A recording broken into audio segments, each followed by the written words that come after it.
Yada say Adom TV Badwam na Oshano aha ye election headquarters kokromoti power enti yashase okra da ewo ho ayede abrafreda mo wono na ehye dada odidi ekira na CJ oman hene ne jantoanom crew ni nyina akọ production team ni nyina wono mo ewo ho no mo to so de afi wansa na makọ no happy birthday enkoma Sebastian na Adom ato or Harvest International School nyame enhira o nyame enye o kese enti me kasa celebrate there o man hene kwabna sante oni team no one more aye krado nti one more esomu wo ho na se fia amankwa tamaklo studio ha no me de si o man hene kwabna sante etwaso yabedu eye central region to be precise Assin North ana yabedu na team is led by Yera Welbeck Kofi Ampedu, ably supported by the technical team Ayera Mohammed Nediabedu. Adam Adosu Kayon, and a birthday boy, also ye sound man, and so Kayon. Birthday boy, happy birthday. Oh, dear, birthday not to filled. Oh, yeah, Juma. Waja, oh, you know, Maunti, we are so grateful. We appreciate you. We really celebrate you after the show. But you see, the person that shout out Nidina, my friend is so I mean, kind you know. They are celebrating the Abuni, they are celebrating. Happy birthday. The sound for camera, for light, for Inshra FM, Love FM, almost one me say. It tells you that this is your election headquarters. Kokromoti power. Ana yashasim. Yedika show say if we sabre kwa kopim say echina da electoral commission for ebe declare the wedding kunim was by election mimi yenewa and your most reliable, efficient and trusted partner seba abatu munsema matina hey enyemenkwa na mewaha na ekua boachiwa yi Adom enso ewa bi sa pepepe ana record making, history making a reporter Alfred Amonso Ewahanum say almighty controversial Kojunya Akonso Atnasi. It is telling you that it's a formidable team. 80 by the close of 11 I beko break no ni asaba back to no chiro say ibisua de na ya to adwene timpo no ye ba akopɛ sɛ ɛbɛboa ma yɛ kɛbma min kɛbni amanyosem ne de titru abato a ebe koso hanum sei no etimi adimu na awie peyo na nso wakoma atɔ yam de tie nie ahai de ebe ka no ye de yehu na de yankasa ye ni tuemu enti ye meye yesi bia wa ye mfa bibia so mfiafia ho ana ye nkansem nso a enye nkranhye a enye papa. We are here to be bold, to be very, very objective, to be fair to what we have been told by our constitution to do as journalists. But for mamu ina akwaba. Obaba ko na sem nti ohima ba ko da entem. Kojo bibi e kama. Adom ye ho ye. Unya baby die because that one 17 bi ko da be 8 hours away. Unya baby die. So we dey so je adwuma nti so oba obetumi ko ejina ho ada. Oh wow. Ade a chie biem na eno ada e bedu ye no. Na bibia nam ne kwam Ghana nyina bedu because the former president now the flag bearer and the current president with his vice omu nyina wa ha. Boy nkomo kakra de na wo honum de na wo so be hu wo anum sei ansan maba amoso. Yeah.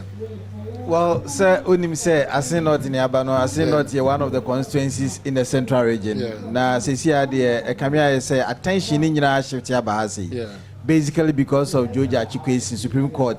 Eka say a kind of fast so the MP no in Chai in TNG sa position in free in some electoral commission so declare say unko by election Wahasi. Now and the eve of the by election. But then Drano Niama Kasaka it appears to say the entire presidency was here, the entire MPP party machinery was here. In this social park here, what means Sanifaya, Nandrana, or why do Drupa, our Mpensenpensemu vice chief of staff, other ministers of state, big wigs of the political party, which are MPP, no, or Minina Ebahasi. Now, Assemble Coupe, and very dominant. the issue about George Achikwesin. The fact is that the president said Ninsanimbi and your politics in tea and a quina yadin fast on yadin fast. Name on Kai who said Ademu Dramani Sakandi also Sa quina sunti also the Okerimian Nina Asamba Kona nti omudi adwa na anye amount for the sa no musudi edi George Achikwesin. But on the other hand na no man penidada John Dramani Mahama so and also pro some of the communities in Tendra as late as 11 p.m. Nasto na muguso mo kontwa ha omo expect so much me sway the voters to their side. Inti osha Charles Opoku oni amafo di nkomo mo se o medi MP ni kra no o ye niema akese o constituency nti se ye toma na obetumi abesoso obeye niema kra Assin de oye no o hwe George Achikwesin na amafo omo ha no so omo so eka the same thing say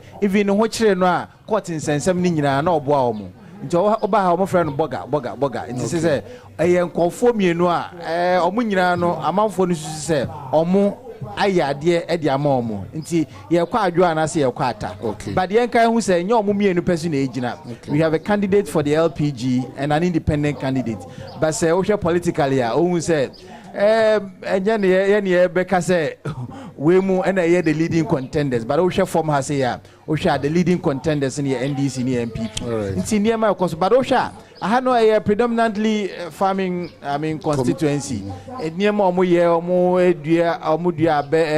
omudua mo eni niema koko ni ade nyina wa ha se nti so o hwe omo na so hu omo na so makohye all right na interestingly no politicians na to omo we fuom ho ekoye campaign when him say this phrase the good people Esafesi when there is an election. Yes. Until consistently, exactly. The good people. Both political parties sitting there, the good people. See, we elections, and I mean, yes, sure, see, the bad people. I'm refer to them as Assin not people. Okay. Until this election,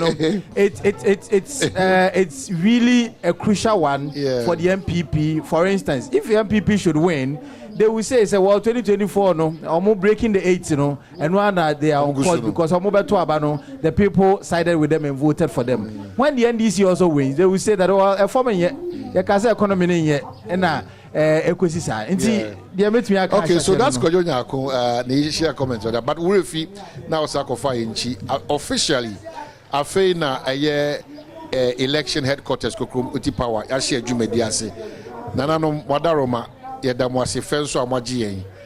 then the political administrator, a regional minister, central region, one who are powerful in an anonymous, yet Damwasi peace, Monso, Maji, Feso, Titu Breku, Assin Kushia, right? And then Omo Macainano, Samaji, Feso, Namo, Yadamasipa, and Posi Penuso, or that a free mantiano, and who are powerful in Azum, Yadamasipa, Yepan. The Crow and Casa Atnasina. The Etnasia Mekai no more. Nana Mekaja say, Yenia be maybe a or Genie free, Kwame Bobosi, or Genie free how bim Amen Kwame Adeno. Say, or see Crunani, I have no be in free. It's in me watching na Waboy and Komokakra, and Sana Yenia so free in Shira FM, Abakai and Sawai, or also any ending come. I mean, Aquaba, Boko, Yabao, you, Amo. Yo, oh my, you makwaba eba Assin not constituency. I feel the Amaya Kwaba. It's the Ekana Mugu, Yebohum, Munamufri, according to my Badokre. They say, Yenia, Yewufi, say, Yamama Kwaba, Namamun Sunum, yes, Pebe Bitina, nothing, Homo Honosuno, na Yedi, Ewaha. Assin not constituency.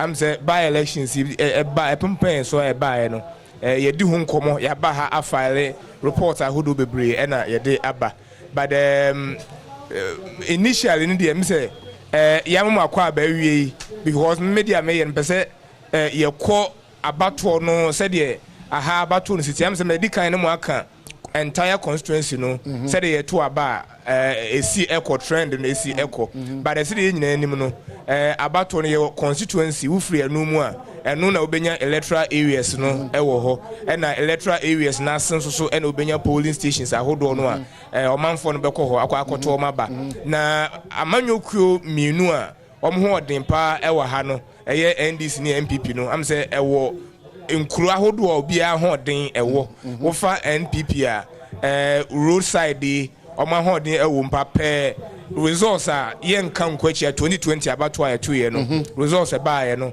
am say ohwemu a hu say mmea ahodo no bebre ho a kwan ho no MPP a ho den ewo soro sanso na wo hwe nkuro enkuma no mu bi se senchiem line ne ade no a NDC so ahoden ewo soro ndisi etisimu ankase ya na fe ya hwe 2020 abato no baby na MPP ahoden no wo even wo hwe electoral areas 8 ye wo electoral areas 18 ewo Assin North Hanmo 18 and under 18 electoral areas no ye wo 99 polling stations 99 polling station and ye wo 211 communities and ye wo Assin North Hanmo na dodo na so ye we main road de wo high so na about 211 dodo na ye nkron keten aje baby wo hokro obekọ na ebi abusu ebi ne mba ne na abusuafo na ho mo yo but ni nyina no ye kan e de kan ho ni nyina edu abato no so a am se ni nyina e reflect a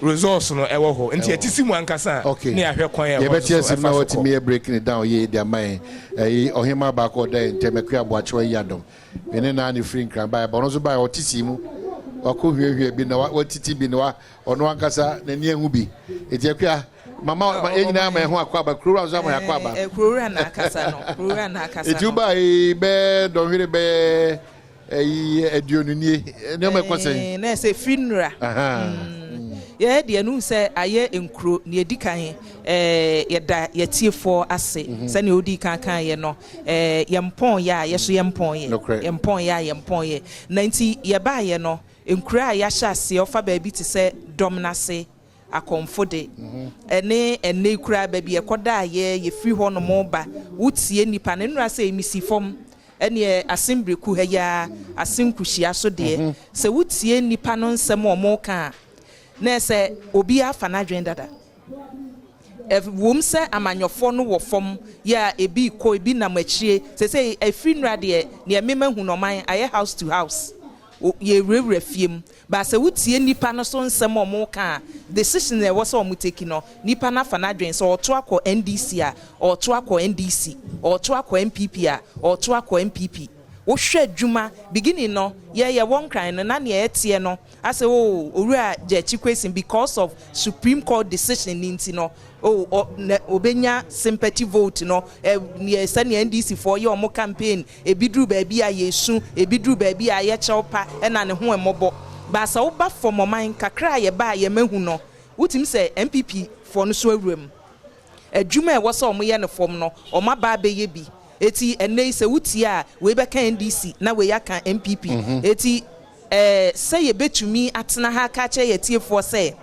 ebeko sei se ne kan na bi hu ne say owura Jachikwesin nete so na decision bi aba se tena nchen yensan kwoto aba no eti nka nipa ni bi be ye wadwen so sympathy vote yen kwoto ma no ene se wo background sa ente sa se obi be wini a oman me from kakra ma fam ne ne mate no obi ani ho be fa ni easy se kobasa obi kura be di nkunimu kobasa obi be di nkunimu a that ntamutwe ya fimpinu ne ya te se owura Jachikwesin ne abnaduwa de no be 3000 no menyi ni se ne obewe ne wo ha no obenya sa be 3000 so e wodi ntwimu ba I see eti se wo famu a oman wutie nipa no nsem o mo ka wutie NDC wo MPP wo ese wo se rally ne de we free wa na we ya besi na chi enu etumi du ha sei wo bedu o na NDC na wo ho besan kwa aba no na MPP na wo ho eti obi ye ba se wo betumi a calling it close say we be fa ni easily and na say we be twi we mu e be do so de oman minyini. Okay, so Ekuya Medasipi here, Twaswan say 70 minutes after 8, higher your election headquarters, Kokromoti Power, Edi Free Assin North constituency, and Yedebro. This is as a result of Electoral Commission by election on Shishaya, Badwam Mpensenpensemu. Yebenan team, Enipa, one ijina, Enipa 9 ijina. Na said the Kojunya Kwakano, on Peso Bekako, Emumienu na Pampe, or me leading, so on passing the Enipa 9. LPG room. Wakanda do see 2 na leading. 4. O see on person obekwa kase. 2 na yire pampe ni ko. 2 na yire pampe ni ko wakanwi. Mami enu ne de won say aye we pre to ha. NDC for say MPP for plant obaba. E na ebi so hu ne say NDC for so plant ni pa. Nti mami enu de de say kumawu. Teria akwaba. Masie kuro rent na bitipu akwaba no. Da kumasi bokode. Ede wase pa so abeka. So abeka mo amhwe na mutie so no. Ohimi tewia ye ne na di djuma okumawu by elections no. Be ma ya bakosem kama e ma ensusu so di ntia abato on sa abre na ebetiba ko gina frebi. Ene wasa abeka ye ho Assin North. Eti yehwe de ono so odi free kumasi abeka ye ho e wa no sei.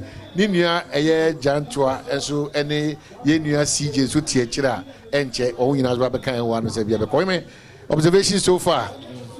Me da say o man here said ye me nua Alfred Amo and afi Kojonya ko akasa no mo no mfifi manta me ye o modia enti o mo ka se mpunu na epunu o mama ye kwai yenso ye beka bi no kran say so wo hwe Assin North abato a ekoso ene ya nsoso ya ewo ani kumawudie no mu no ene say aha eye baabi a obi ntumi nkam fa ne nsensi ne bo say ye media o say ha say obi abedidi kakra wodi kakra no waja ho no we so abedi kakra na ansa na MPP for ete Assin North constituency no one needs wadu hu ne say aha be ye MPP amyuko na so ye kase nanso ma remfi say aha nipa e wo ha no se de kodwo kan na kuafo wo ha a kuafo no bi no ano akoye wo mo a wo free from na aba bebo wo mo sese wo ha wo mo edo enti wo hwe aha nyina so no ya akoye say ni wadu bia say abato mpasua no kakra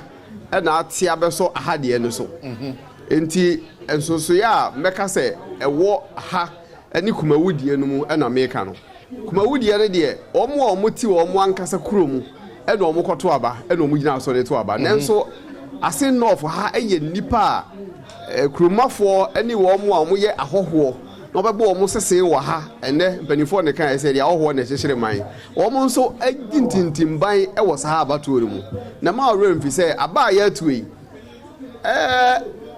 nyamesum excam kakra wo mu asa krisosum kakra bi osum bi ebetumi ama ensesan ya baba to ayetu mu saa osum no wi a obeti saa osum na se ai osum bi betumi ama aba ayetu ne no asesa amade obedi nkunim no saa osum no betumi akase me nkrofo a ana masafo ma no monto aba no emma saa nipa we mpanimfo ni nya kase we ne eto aba ma no omo nsesa omo nsa akra sombe na wagide kokwa na ha somo e wo ha no se ne Ghana tie ne bia wo mi akristofo wo mu enkremofo wo mu se gidie kokofo me akristofo na abosomso David Auti se de osi kwene na asem no osi ni nyina nkamfu ano esum bi wo ho a wo mo de o ma no tum se bram o man ne o kan wo mu yen sori ni bi wo honom ana se wo fa muslemusum no na se enne pani a ono no odi o manim se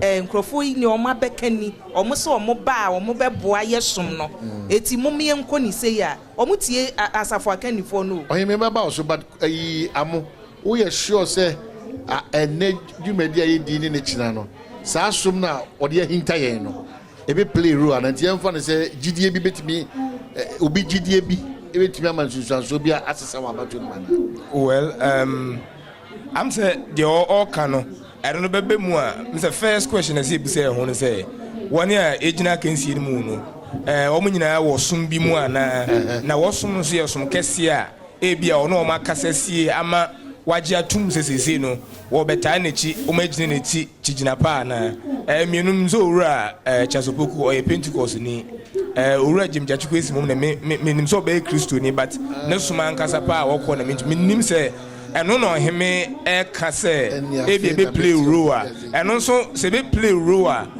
me say very important say be busa say sa nimpa waka say bia no so for better na chi no watumi a cheche ne nsem yi a kire wo mu because Ghana no betumi aba say osofo kura beka bibia kire but Ghana amanyokuo no se si akwa akodu pempensu bi say akwa eno so kura akwa yesom nimpa say ade a ne party ye no e bia na enye but obeka say eye wa wi ataso yes sanso eno party bi nso ye bibia eye pa but because of oni amanyokuo to beka yo say enye ye twa kwan kura so da bi it is not a matter of necessarily assume sure enye sufficient they play role but da nimpa ne ye amanyokuo bi ni pa but because of Tumika say e bia ye ade bia be benefit no kura because na amanyokuo Tumika say enya wo so for no beka so onko ya obe ntino ebetumi play role but to some largest extent no me feel say e bia na no na nkoboa bebre okay all right obagre me da say na yes obi abete ne nte ho me de me nka emfa wada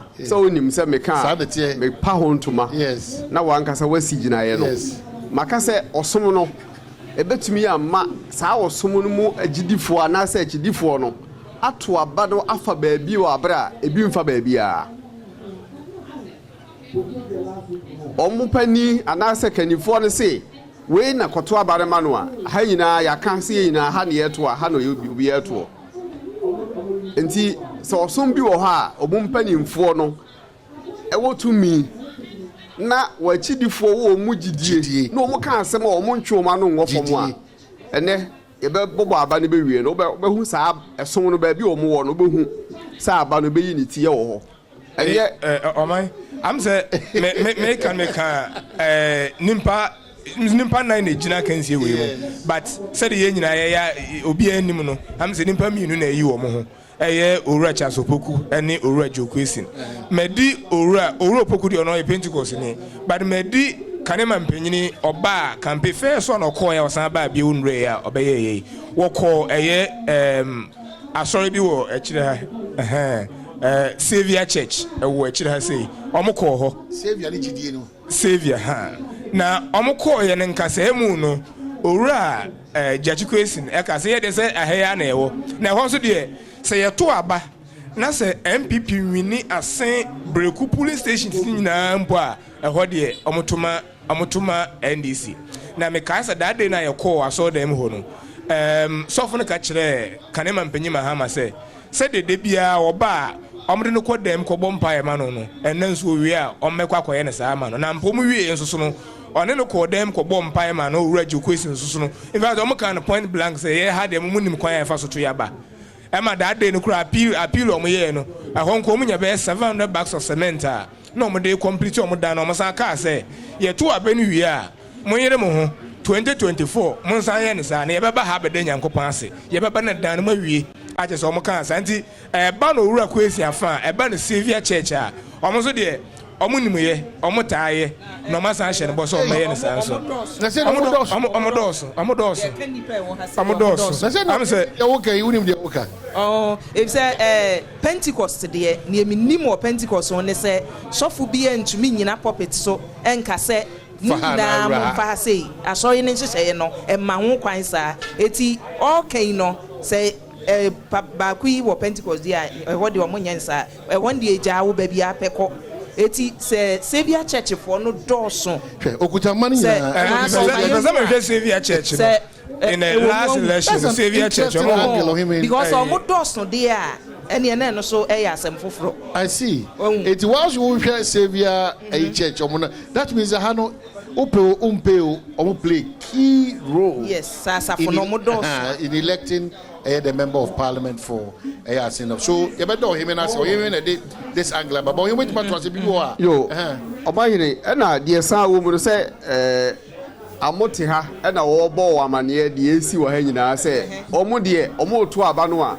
omo timi to ko ba bi sei na de ma sa abatu we yeso nko no say nkasa ho bi akoso ama asafo manu mpo no ehu kakra wo omo mu awa saa gidi a make say so anto aba na nkwa ha yɛ mpanimfoɔ no mpene office mpanimfoɔ no ɛwɔ ani a obetumi ehunu sɛ ebi a waba no wanto ankɔ ha deɛ wɔ mu nie ɛnɛ NDC ne MPP ɔmahene aba a yɛbɛto no kyena ne yɛbɛto nanso MPP foɔ nim ma a wɔn benya ɛna NDC foɔ nso nim ma a wɔn benya so obi ka kyerɛ wo sɛ MPP foɔ nim ma a wɔn benya ana wɔn nim wɔn gyina pɛn a na saa nipa korɔ no daadaa o so obi ka kyerɛ sɛ NDC foɔ nim baabi a wɔn bɛgyina ɔkyena na wɔn daadaa o firi sɛ wɔn mu ankasa akɔ fam ayɛ adwuma ama amane boy di adanseɛ sɛ wei na wɔbɛnya no abanim no wunim dada enti nyɛ afei na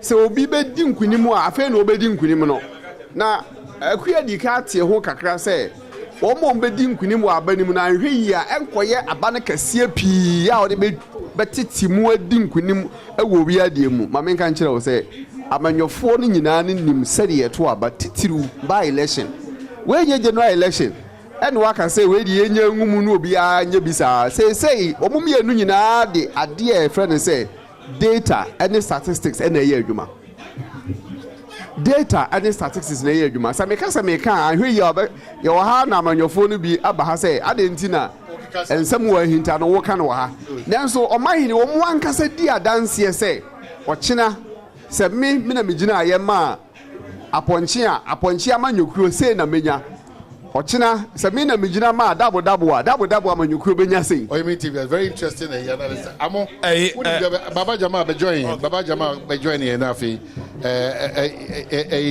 yewura national youth organizer so also be join here enti ohimi ana amo monti na mo ka se bokɔ motete kwanche ya yɛma mpanyinfo yɛ akɔ aba ewie pɛ bɛsɛ aba bi kɔ baabi ɔyɛmɛ yɛde akɔfa no ɔman ɛhɔ no me ho adwiri me but ehu sɛ yɛbɛka sɛ sum bi betumi aka sɛ kokɔ akɔto aba wɔ ha sei na sɛ wanto a yɛyɛ wɔ honhom mu ani yɛ betumi di sɛ yabato no wotie de amokan na ɛyɛ sɛ ɛda hɔ ɛsum no gidie no ɛne ehu sɛ wɔ saa sum because ɔman me I see this as an intimidation sɛ ɔbɛka sɛ dabi ɔse sum no gidie sɛ yɛntwe yɛn mpanyinfo ano ɛnwɔ fam ɛsum no gidie no ni saa sum no wokɔ mu ɛden sɛ wowɔ mu a ɔman ɛden efisɛ sɛ ɛnu ne duru baabi a ni leader no o lead mu astray mu bɛkɔ akɔwu sɛ wawo mfa wadwen nya adwuma na duru baabi ne ɛka sɛ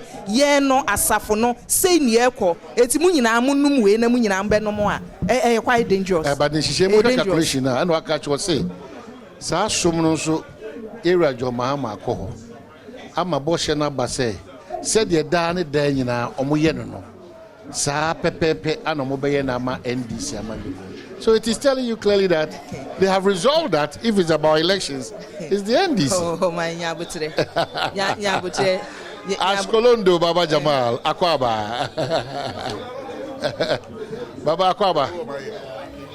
Boko wabre. Wait, I say mu use microphone. Wabro for microphone. Oh, good. Salam. The whole of mine. Hey, Nabi come on. Oh, Adom or the chain. Namoba Mako Savia Church. Ako come on some more. I'm in charge of youth mobilization, so a lot of the church. Only part of the church. Yes, man, going to. I see. I cannot say which specific churches are Yako and which ones are Bamako Pentecost. I mean, him say Yako churches in the so I'll be surprised say Yanko. Very surprised. Okay. Now, so far, form to say. Mekachiro in Kumewu say we are going to win that election. Manka. Kumewu was very obvious. Very good. Yes, we are going to win this election. We are going to win this election. And I want to win. Message when I'm winning. We are going to win. We'll go across the constituency. My better just like I did in Kumewu for the last 3 weeks. I campaign. Mbotem hanyina kromia the entire constituency. Baby any I campaign. The responses bibia chere elections way ya fair. Baby obekobia say ubisa a development project ewo ho ye point chere we can Japan withdrew and started way. You can't tell one single thing I NDC ayewa. It is a yeko to aba na ya buntu inti and yeko to aba. On what basis? The opponents maybe abano in the fact that omuntimi enye bibia emboa. So moment they say Juma form. Yes. But baby out can you wa nyina na jachi quiz na ashishan kan nyina. O check kan you baby ati bilko ati was on ashishan kan ya wa nyina. How did light get here? Uko yeko bekukrum ha no on the can story near honorable Ken at the point here. It will interest you. Bepia Ken, not Ken MP. That's an Assin of her Assin Central. 2012, and Omakavi Assin, North FE Central, and every single project virtually uko around now bisa Kennedy Japan and Sejuma. So I'll be surprised to be big claim say Joe Quisin and a daylight about 2020 Wako Kotsa Telene. So how did he get light here? Was they have become so desperate say BBN are normal to be a gum. Even LG and drop a break, even LGBTQ, some ABP. I don't see LGBTQ either. I almost say two speaker. The person two speaker. And it's not a here seat way to augment our numbers. So they bit my change speaker. Now am I yet me a pass a bill to legalize LGBTWXYZ WOYQ. I have videos of it and publicly on more. Yes. I'm not sure. My senior brother. Yes. So many platforms. And sometimes it's S3 because Ghana, every speaker of parliament, our fixed tenure of office is coterminous to the life of the parliament. And I'm a change speaker. Speaker, Obi and me and can speaker. Unless the very day the life of the parliament is finishing. It's the level of desperation are setting in. And you who said they be at the end okay, salam. Yes. Who said what can be said more the message binam say empuntu juma maya ne hani and sheson to abamamo. But from there, who can one say there's a message for be enam. It is a none of ultimate aka say ye burying ni yarin ye much to me afem more crown near can't just a mabu. Ewo message NDC for the nam say ye propaganda say ye den you much to me the momo message akọ former agidi say sa nsem no a ye call ye woni pa bitim no ye free because you can't just say ya rene no arene no ye nam adwuma a wo be ye election nyama bebre ekom enye message ni keke. A lot of things in the background goes on. What I say, different strategies. Send a zoning constituency way verification yet me targeting yet me ya hitting target. So I can tell you, say from Ejuma say ye Pia Bonting, Nkofo who no keke and a campaign. Sometimes some of the things but you're taking your time. Even Kumewu Anna Obiabit Maka said, when the MPP constituency, we didn't leave it to chance. We were able to do painstaking job, and we could tell, say, this number of people are likely to vote, and this number of people are likely to vote for the MPP. And that's why we were very confident in Kumewu said we're going to win, and we didn't relent. And that's the thing about young MPP for all the time we perfect our election machinery. Tembiano. I see Salam. Salam found a way of and our system is getting stronger. There are more questions for you from Miniminyaba. But Baba Kwababim. First question is, why would a party like the NDC, government in waiting, be campaigning using LGBT as a means to get votes? Is it not an issue? Is it not premise original? Hold on. Is it not a national issue? No, premise original. Maybe I'm not saying because me, my leadership, we have not stood anywhere to say LGBT, whatever. But what I'm saying is it not an issue? A very important issue. So when elections come out, by elections, a referendum on the sitting government, practically. So what am I saying? Not necessarily. That's what I'm saying. Practically. So what am I saying? I'm not saying it is exact. I'm saying that practically, when by-elections come, it becomes like a referendum on the sitting government. So that's why all of us are here. General election, exactly. So by-election, everybody is here. That's why Salam is here. Yeah. That's why the general secretary, the chairman, the president himself is here. So it's a national election, and it's a referendum on the image of the popularity of the president. So all national issues. And in Yebeka Koko Asemoha, Yebeka LGBT Asemoha, Adibia Ayo Omaino Asemno, Yebeka near to local issues no so. So what must say? And then say you be a woman, say be a LGBT Asema BP or ha, Yeka, Debbie, and that's it because they say no. Omahina Assin a dear na yen anado ne stand or LGBT so and they stand there. Say incident. Please. Or see NC on a pencil. On car on only. There's a difference in that. But say NC on my pencil. There's a difference in that. What are my under his watch? It will never happen. If we are to go by what the president has said, yes, that not under my stewardship, has he stated his belief? For example, when John Mahama was speaking, I'll say it's against our culture. So he has stated his belief.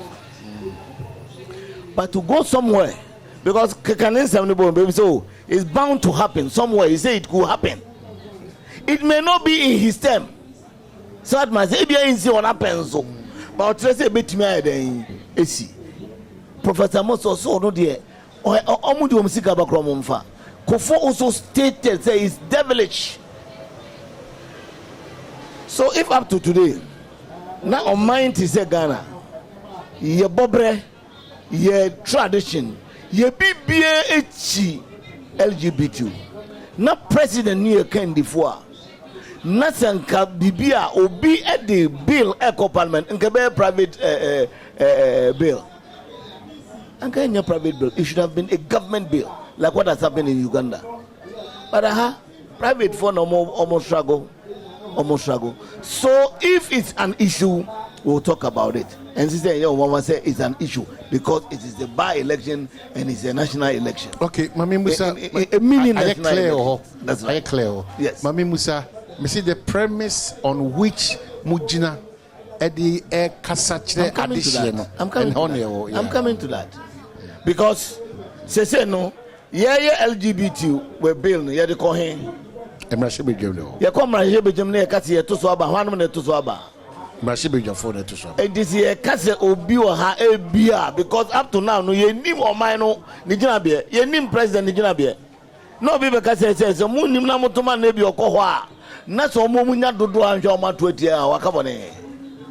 Sometimes we run away from things that is not necessary. No, it's not a question of running away. No, I'm saying that me. No, all of us. We are on the way. It's the fact. No, Meba. No credit, yes. It doesn't matter how painful or bitter it is. But the Mibusa a premise not in Chimuba. Yes. My name is Emilio Bawas. I said Masaba. Okay. Baba. Yes. Unim the work of Parliament. Yes. Parliament. Wakohoda. Wakohoda. Yes. Eti moko Parliament. Nyame boa obi abesanko. Baba. Wo hwe adwuma Parliament moko amoye session bi makwa setena. Yes. Enye dwuma baako na mokoye. Yes. Eti se mo campaign ni ko center on se moje NDC etumu a na se sa LGBTQ+ na de Parliament o muntumi nyintum. Nemom se motoma MPP nipa no de a LGBTQ+ adwuma na mokoye wo Parliament. Is that a good message? What I say, mako Parliament da. there are a lot of bills that can come on certificate of agency, depending on the government's wish, or per se bantamwa, a bit more bantam. So anything can happen in Parliament. In Parliament, anything can happen. Yeah, pay 11, a bar, quick. Bills be the whole, do 20 years, so you find some kind. Women rights in a way, but the ones the government chooses, it comes fast. When we come here, we select as someone here, because as long as it's not against the law. We have given our message. Our president yesterday, Kase Sabe, Ebin Mutantro. But who President Kraka said, the situation, you're trying about money, who President Taka? Yes. Oh, can I say? I mean, remember exact date. Yesterday, President Mahama repeated it. Say, he's a likely candidate for arrest. Likely, but lawyer Wadaroma. Okay, it's a likely candidate for arrest. Can you Munamenti? I'm sure. Hey, can you Wadaroma?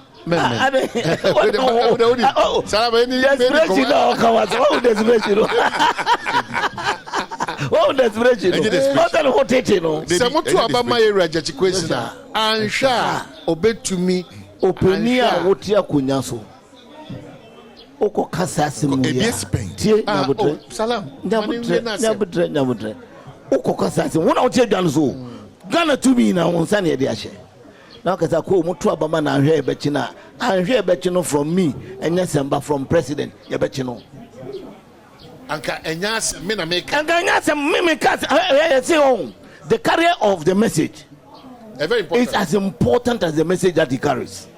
Sabi wo tran na ka say anhwe agedikesi ye bechi na enka sem but the president and even minister and attorney general Kurajina we say ye bechi na anhwe bechi na a likely candidate for arrest.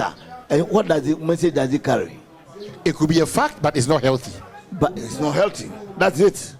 So when in a moment kangum yankasa what you say judge question NDC enye mo candidate no go school ben bisa mo candidate no secondary school ko NDC na si ko bisa o candidate no si enye hwe nyame adom ye school ye secondary school produce candidate amamo ne what you say enye hwe sabi Canada Japan obey MP Monkwama Penso. He's the one of the longest serving MP in this country. Correct. From 1996 correct. Or so. And he has been there 2000. So how many years? He has been there for more than about 5 times. So definitely you expect to say obey him.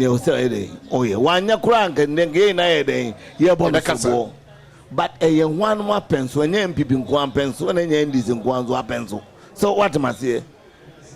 Our message here, the crux of our message is the injustice being meted out to the Chikwasi. A dear ye no atete or how and mutie mo president. Na no crack of me or say Uchaso Poku and Nipahunu. And pay me one or think that beka to amenama utamfo ya tunu short you careful one kutum enu bi no kutum no say since the education president tell me since the education ba ha no court nzemza when the tejiri ba we lawyer say me na obi say I said, me lawyer engineer make that.